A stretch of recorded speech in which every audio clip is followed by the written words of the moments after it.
இவன் பண்ண வேலையை கேட்டீங்கன்னா நீங்களே நடுங்கி போயிடுவீங்க. ஒரு பைத்தியக்காரன் கூட இந்த மாதிரி ஒரு வேலையை பண்ணிருக்க மாட்டான். திருவள்ளூர் மாவட்டம் ஊத்தங்கோட்டை பக்கத்துல சூளைமேடு என்ற பகுதியை சேர்ந்தவங்க தான் 55 வயசாகிற சரஸ்வதி.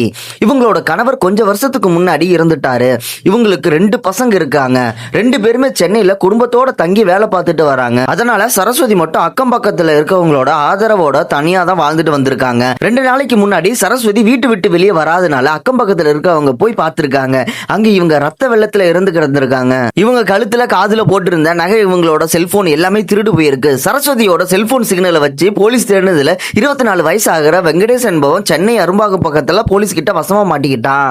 எதுக்காகடா கொலை பண்ணேன்னு கேட்டதுக்கு அவனோட போன் கீழே விழுந்து உடஞ்சு போயிருச்சு, அதுக்கு இஎம்ஐ கட்ட காசு இல்ல, அதுக்காகவும் அவனோட காதலி கிட்ட பேசுறதுக்கு போன் தேவைப்பட்டது, அதுக்காகவும் தான் இந்த செயலை பண்ணிருக்கான். ஏண்டா 24 வயசுல வேலைக்கு போய் போனோட இஎம்ஐ கூட கட்ட வக்கு இல்லாத நீ எல்லாம் எதுக்கு இங்க இருக்க?